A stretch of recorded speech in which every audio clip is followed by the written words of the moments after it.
Hello, and welcome to today's workshop, Where Do Worthy Entrepreneurial Ideas Come From? This is the 7th session of the Riverview Credit Union Mid-Ohio Valley Entrepreneurship Expo at Marietta College. It is also the kickoff event for Marietta College's PioBiz Competition. First, I'd like to take a moment to thank this year's Mid-Ohio Valley Entrepreneurship Expo title sponsor, the Riverview Credit Union, as well as our in-kind platinum sponsor, Clutch MOVEE, our gold sponsors, the Swindeman Agency and McDonough Foundation, our silver sponsors, Premier Bank and Tech Grow Ohio, and our bronze sponsors, Trademark Solutions and Tenney and Associates. I would like to share that the 8th session of the Riverview Credit Union Mid-Ohio Valley Entrepreneurship Expo will be on Thursday, February 25th at 4:30 p.m. entitled The 6 Pillars of Digital Campaigns with speaker Dan Gretsch of BizHack Academy, who will be discussing digital marketing with us. Finally, I would like to introduce myself and today's speakers. My name is Heather Miller.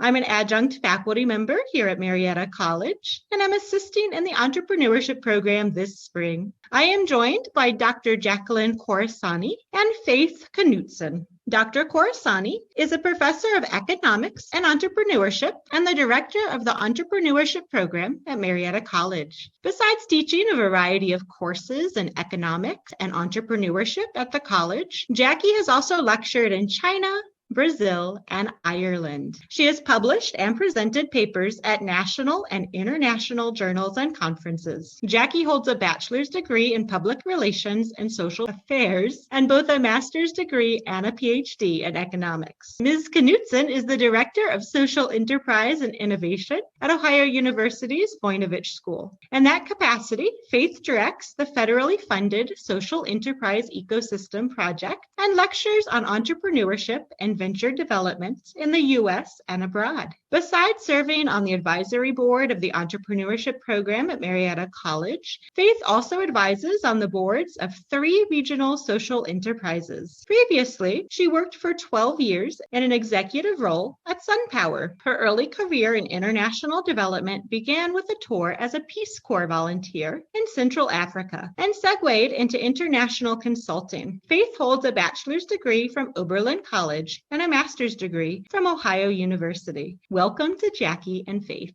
Thanks so much, Heather.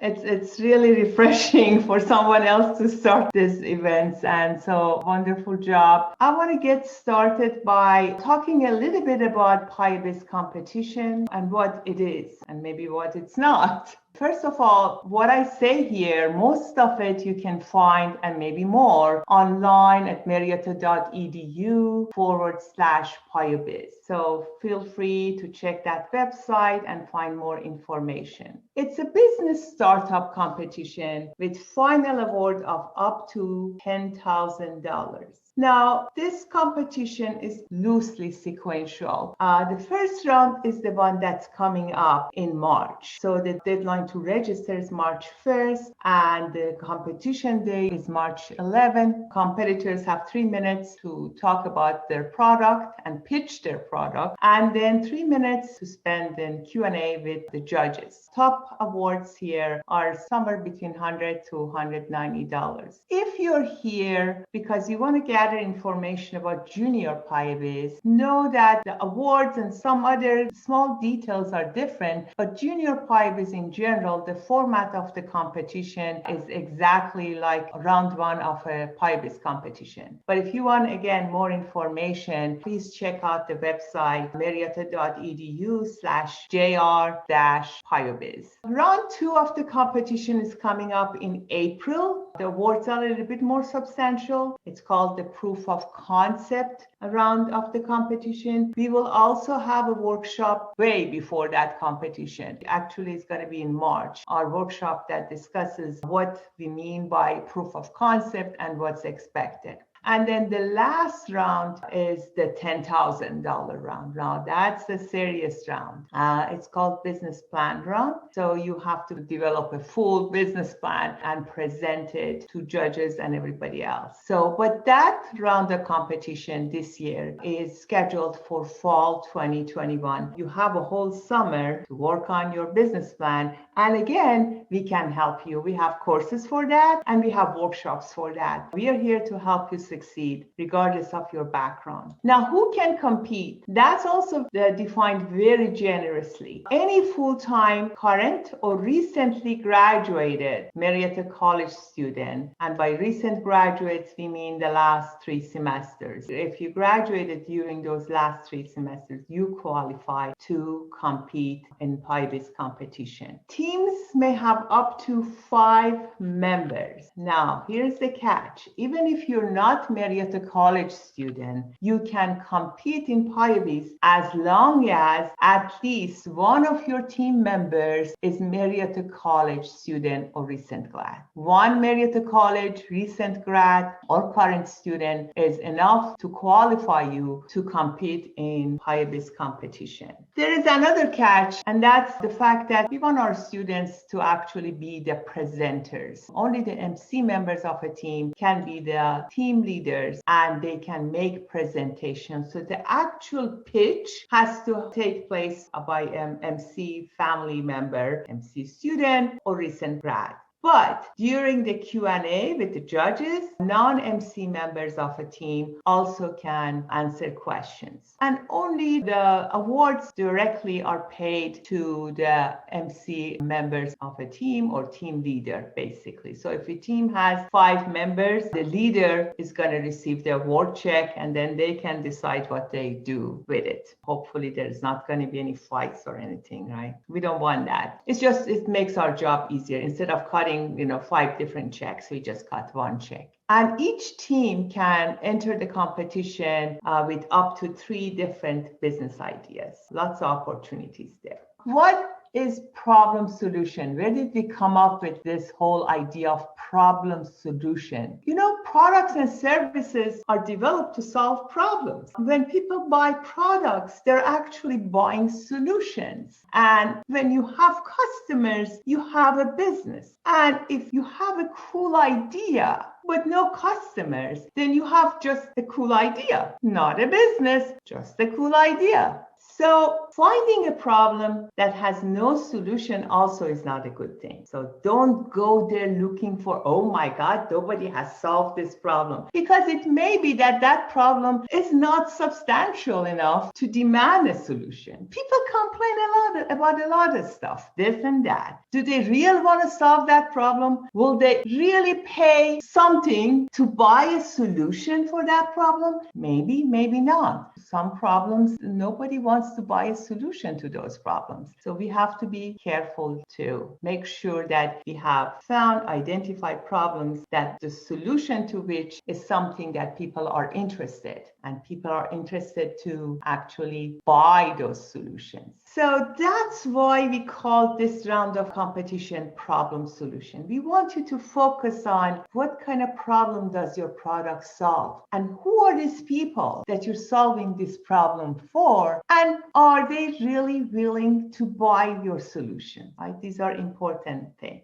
I'm going to share a little bit with you about how you search for worthy ideas. This is the picture, the matrix that I share with my students in class 2. It's very rough and very gross, estimation, but what we're doing, we basically are dividing all kind of products, goods and services into 4 broad categories. You see, products could be really useful. So high in usefulness, low in degree of usefulness. And then products could be something novel, cool idea, or not so much. So we put them in 2 categories. High when it comes to degree of novelty, and low when it comes to degree of novelty. And then we put our products, our ideas into each of these boxes, right? So what are innovations or innovative ideas? Those are the cool new ideas that you have that also are useful.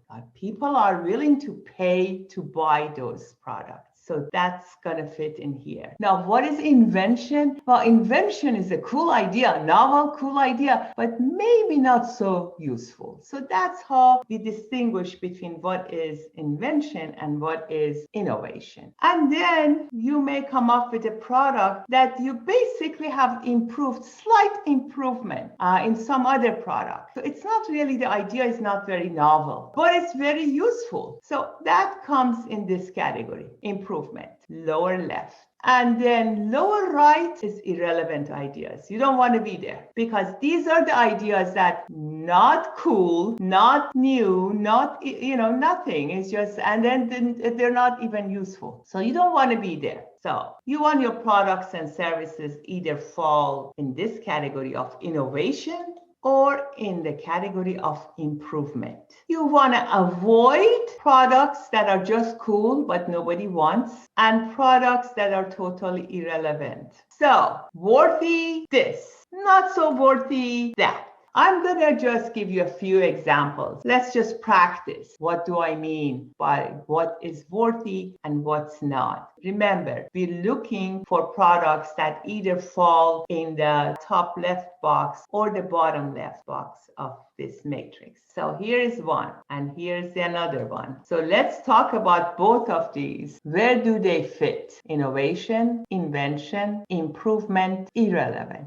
So opinions vary a little bit, right? And that's okay. We don't want everyone to be interested in our product, but we want to have a good sized market. We don't want a tiny market for our product. So one could be a cool idea that we may not find a lot of customers for, or maybe not. But that's why we have to kind of think about it and talk about it with people to see whether this is really something that they may be interested. Do they want to save space? Do they read a lot of books, not virtual books, right? And number two looks more like an improvement. Have you run into, at times that someone comes up with something and you just kind of kick yourself and say, oh my God, I could have come up with that. That's improvement. It's simple, but somebody else came up with it and they act upon it. Let me give you another example. Number three, if you don't know what it is, it's a combo, toilet and sink. And number four, you see what it is. We don't have to all agree. And for our product to really fly well, we just need a market. But we need a good size market. We don't need a tiny market. We have to do a little bit of an informal market research before we actually introduce our product to the market. Let me give you a couple other examples. 5 and 6. What do you think about these? They're biodegradable, environmentally friendly products. We make some kind of assumptions, we develop some hypotheses, and then of course we test our hypothesis, which means basically we go out there and see whether we're right or not, if our hypothesis is correct or not. Oh, I have a couple more now. These two are services, 7 and 8. So this is Instacart, supermarket, grocery delivery, and dog walking service. Well, we know that both of these businesses exist and usually they do well too, right? Especially post-COVID, unfortunately. Well, unfortunate for us, fortunate for these businesses like the first one, number 7. So what is this? Slippers that also, you can wash or wipe your floor with. What do you think about these? So these are kind of like what? Cool ideas mostly? I'm guessing that not many of us will buy the slippers, especially the green ones. Can we agree on this one at least? Degree of usefulness? Yeah, you can't water your plants with that. Is it a good artwork? Maybe, I don't know. But I would not compete in PioBiz competition with that. I will find something that's a little bit more useful. That's my idea. So you got the idea, I hope, a little bit. So how do we search for ideas? Easy. Observe, listen, ask questions, be curious, be alert. That's all. Really observe. Observe what? Observe people. What kind of problems they have? What do they complain about? What are the difficulties? You want to observe people, listen to people, ask follow-up questions, be curious what bothers them. But again, you have to be careful. A lot of times, a lot of things bother me on one day because I just don't have a good day. I complain about everything. thing. And then the next day you ask, oh, really? You complained about that thing? That's a problem? Is that a real problem? You want a solution? You know, that kind of stuff, because we are people. But another thing I want to say, especially is relevant to Mid-Ohio Valley, guys. Observe when you go to other locations, other cities, other countries, other places. What do they have that we don't have in Mid-Ohio Valley? Maybe we can have a version of it with a twist, making it fit our lifestyle in the Mid-Ohio Valley. And maybe we can just bring that to Mid-Ohio Valley. Services in other areas. You know, that's what happened to Starbucks, right? So what? Somebody sells a nice coffee shop in Italy and say, okay, we should have that in the US. And of course, they changed it a little bit to kind of fit our lifestyle. And then other products in other industries. And what else can be modified that could be space saving? Saving environment. They want to save time, they want to save money, they want to save energy, or they don't have the expertise to do something. And so they're looking. So these are the problems, right? So for example, where did QuickBook come from? It actually hit a few of these bullet points. It saves time, it saves money, it saves energy, it saves expertise for small businesses. So small businesses get QuickBook and do all their finances, accounting stuff using QuickBook, and they don't have the expertise. It simplified it. It's not very expensive. It's much cheaper than hiring a full-time accountant, and it gets the job done. What else can we create that's similar to QuickBook? Make somebody's life easier. And if they don't have the money or energy or they're on a budget, they can use that. So there are some products in some industries. They were created to save time, energy, environment, you name it. And we can kind of use that model and apply it in other areas. But before you find a way to solve a problem, before you rush to solve a problem, you need to find the root cause of the problem. And I give you an example. Dog odor. We love our dogs. They are sweet animals. My kids all have dogs. I don't, but I visit. I have grand dogs. But dog odor is a problem. Can we agree that dog odor is a problem sometimes? What kind of products can we come up with to solve this problem? What comes to your mind immediately? Before you rush to develop any of these products, first of all, we are also asking you to check the market and to see whether these products already exist and what variety of them exist. If the reason that the dogs smell is because we don't wash them often and because there's nothing to wash the dog with, then the solution would be another variety of shampoo. But I would not compete in PioBiz unless your shampoo is like some drastically different from what's already in the market, because there's a cheap ones, expensive ones, all kind. Maybe not this. We don't wash our dogs because they don't really enjoy bathing. So people complain. So you talk to dog owners. Why does your dog smell? Well, because I don't get to wash them very often. Well, why not? And they tell you that, well, because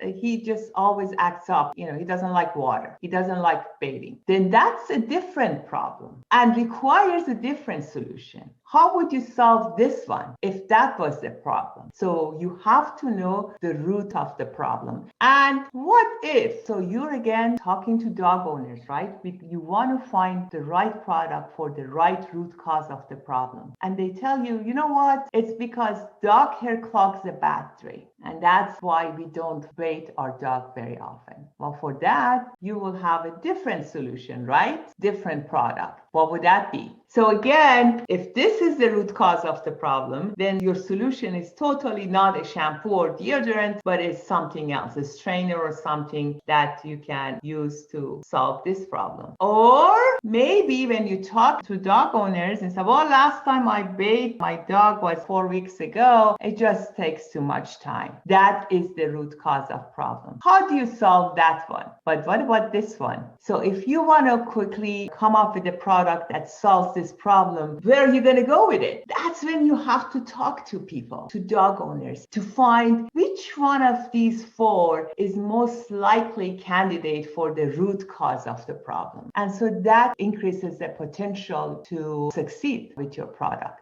And another thing, when you're coming up with your ideas, with your products, this is the economist of me, take advantage of your competitive advantage. What do I mean by that? What are you good at? What do you have that others don't? What are your skills? Where is your passion? Resources, skills, passion. Because look, maybe you came up with a good solution and good product. Do you have enough passion, interest, a little bit of a skill to start tackling that idea or not? So for example, if you say, oh, I have a cool idea. Somebody should develop an app that does fill in the blank. How are you going to take the next step? Do you have the know-how, the skill to start developing this app? Or someone around you, because you don't want to pay $25,000, $35,000 to somebody to develop the app for you. No, that's not how to start a business. So make sure that you have some resources that you can actually get started, maybe producing a prototype at some point, not for this round of competition, but down the road. So, and then if you think that you don't have resources, I have to tell you that you do. You have time. A lot of students are more comfortable around technology than I am and my generation is. That is a plus. That's a skill. You have good communication skill. You have good technical skill. Do you love to dance? Do you love to exercise? Do you love to spend time with children? Or do you want to be around elderly? Those are pluses. So keep that in mind too. So whatever you choose to compete with in PioBiz competition, it should also be something that you want to do something with. You want to start working on your project. It can't just stay in the idea stage forever, right? All right, finally, I want to quickly go through application. If you go online and apply to compete in PioBiz, what are the questions that we're asking you? And also your presentation format. So the key components of the application and presentation are first, basic information, names, name of products, if you're students, your major, that kind of stuff. The second part is a problem. What is the problem that this product is solving? Who has this problem? So you need to do a little bit of legwork. Is it mostly college students? Is it mostly teenagers? Is it mostly mothers with children, an age group, this and that? Try to kind of figure out who is this person, your typical person that may be interested in your product, paying to purchase your product. And how is this problem currently solved? Look around. Are there similar products out there or not? And then talk about the solution. Describe your product and service in a little bit more detail. And how does it solve the problem? And how is your solution better than alternative solution? Now, better is a general word. Is it cheaper? Does it last longer? Is it easier to understand? Is it easier to put together? Something. So better. So you want to generate this extra value for your customers, something that convinces them to buy your product and not the competition. So that's it. That's the first round. These are the questions that you're going to answer on the online application, the link to which is on our website, marietta.edu/PioBiz. And your 3-minute presentation is also organized this way. Now, I want to turn it in to Faith, my dear friend, to talk a little bit about the venture model canvas and how we can use this canvas to actually learn whether our products are feasible, do they generate value, how likely are they to succeed. Thank you, Faith. And while that is happening, let me just say that, of course, we are all operating from our homes. And in my home, I happen to have a cricket, not purposefully, but I do have a wood pile. And when I brought in the wood one day, apparently I brought in a cricket as well. Just to let you know that it is not August in my house, but I do have a friend making noise in the background. So my apologies if that at times seems to overwhelm the sound of the presentation. I'm going to go into something that I call the venture model canvas. And this is an image of some folks using it. This is a workshop that I happen to have done overseas at one point. This is a one-page enterprise planning tool, and it is 15 years old, the business model canvas at this point. So many of you have probably already seen it. You've probably already worked with it, particularly if you've taken some of Dr. Khorassani's classes or other trainings, startup weekends, that sort of thing. So I'm going to go over it fairly briefly, but the entire purpose of this is to do exactly what Dr. Khorassani was doing in the early portion of this presentation, which was to think of an idea or think of some people that you want to help with solving a problem, and then sort of think through how feasible that would be in various ways. And the way that you do it with this particular tool, as many of you already know, is that you have a great big sheet of paper, just one sheet of paper, and a bunch of sticky notes. And you use the sticky notes to talk about what the problem, the solution, the value proposition, the beneficiaries are. And then as you iterate it, as you go and try it out with folks who might be potential customers, then you change it. You take off the sticky notes, you change up what they say. So it is an easy way to create an entire business model in a very brief period of time and to bring that idea out to folks who might validate it, so potential customers. So the original business model canvas was all of these blocks that are shown on the screen. And just briefly to explain the modifications, and there are many, many hundreds, thousands of different kinds of modifications in the 15 years since this was first created. But this particular one has what's called a triple bottom line. And that is because in my work and with the clients that I work with, sometimes it's used by municipalities, by cities to plan out new projects, but often it's used by social enterprises that have a mission and also make money. And so let me explain what the difference is between the venture model canvas, which is what I call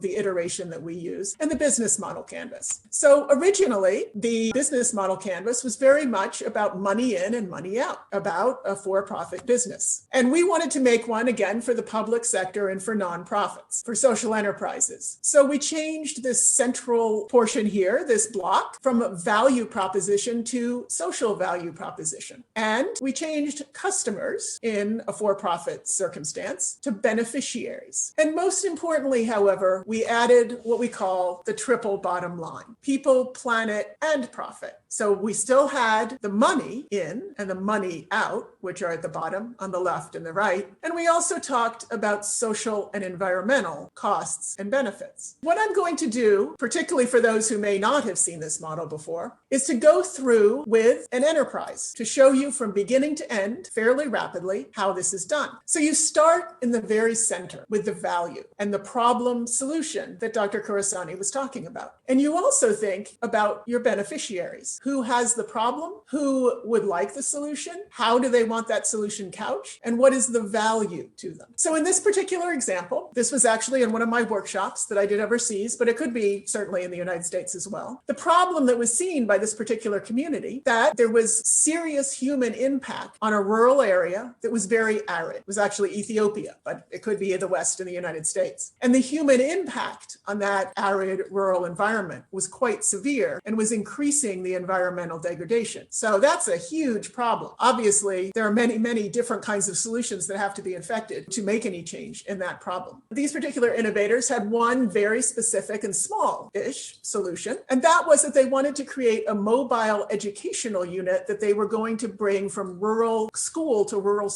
to train the youth in the reasons that environmental degradation was happening and amelioration that they themselves could affect. So that was the value that they saw. And there were direct beneficiaries, and those were the youth who were resident in these rural locations. And then there were indirect beneficiaries, the schools, the parents, and of course, the community in general. So that was the original citation of the problem, solution, and value, and a discussion of the beneficiaries, who had the problem and who would find this solution compelling. Then, in between the value and the beneficiaries, we have the way that the value gets to the beneficiaries. So we have the relationship that the provider of the value give to the beneficiaries. And under relationships, we say, what's the branding? What's the sort of the sense by the beneficiaries of that value? Well, in this case, perhaps it would be a personal connection with the community, engagement, talking about this environmental degradation. What are the channels? What are the means by which this value gets to the beneficiaries? In this particular case, these innovators innovators were thinking about classroom teaching, field work, and guided projects. So what I've done so far is talk about the ideation side of the canvas, the great idea, who it's for, and how that value gets to you. And then, extremely quickly, I'm going to go through the implementation side. And that's where you say things like, what activities do I have to undertake in order to create this value for these beneficiaries? In this case, they had to have buy-in from the various stakeholders. They had to plan the whole lesson plans. They had to have funding to buy their vehicle, etc. What are the resources? In this case, because it was a mobile unit, they had to have a truck, and they were going to do tree plantings. And so they had to have seedlings. And then they had to have engagement from the school districts. Who are the partners? And if you're talking about a social enterprise or a nonprofit or a municipality doing a project, partners are going to be extremely important. Somehow sharing the creation of this value and probably the benefits with partners. So in this case, they were talking about school boards, about teacher-parent organizations, and potentially providers of these resources like the truck and the seedlings. Then you get down to the cost and benefit. So generally, when I initially do this canvas with folks, I say, you don't have to put together a whole financial model, but my suggestion is that you use a pie chart and you say, if it's going to cost $50,000 to put this project together, just ballparking it, what's the percentage of cost for all of the various things that are going to be costly? So in this case, documentation, seedlings, personnel, the vehicle itself. And then there's the question of whether there are social or environmental costs. And one of the ways to use this particular block or to think about this as you think about the feasibility of any idea that you have is to say, is there a problem? This is a place, for example, to say, are there competitors? And if you're talking about a social enterprise or a nonprofit, you want to make sure that you're collaborating with potential competitors. And that would make it more feasible if you were indeed filling a gap. So that's the sort of cost side. On the revenue side, again, a pie chart can say, well, of this $50,000, where's the funding going to come from? Well, in this case, there's fees from the schools, there's a government grant, there's seedling providers, and so on. And on the social and environmental side, what is the value? What's the payback? Well, it's improved youth awareness of the impact on the environment and what they're learning in the class situation. So I've taken a very specific enterprise. It's not one of the ones that Dr. Khorassani was talking about. The model first started being used in 2008.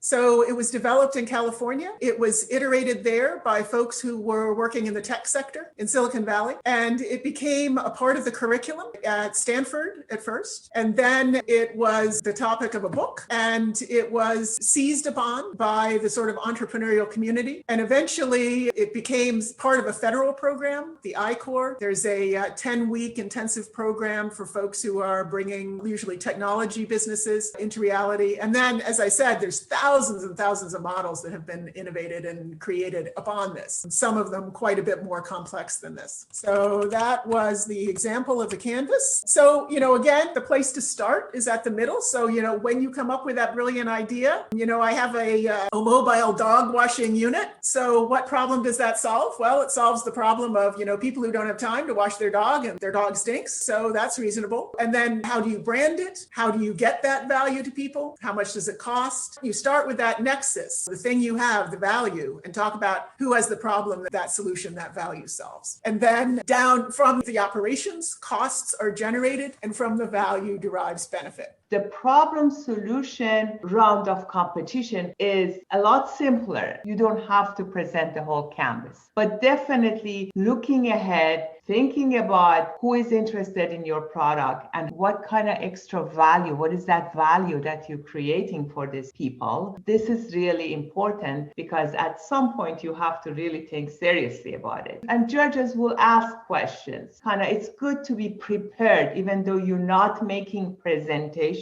but all of these parts of the canvas. What's good about it is that it at least makes you start thinking about it. So when the judges say, have you ever thought about this and that, you will have some answers. So that's it. But round one is a lot simpler. You don't have to have information on all of the pieces that was discussed in the canvas.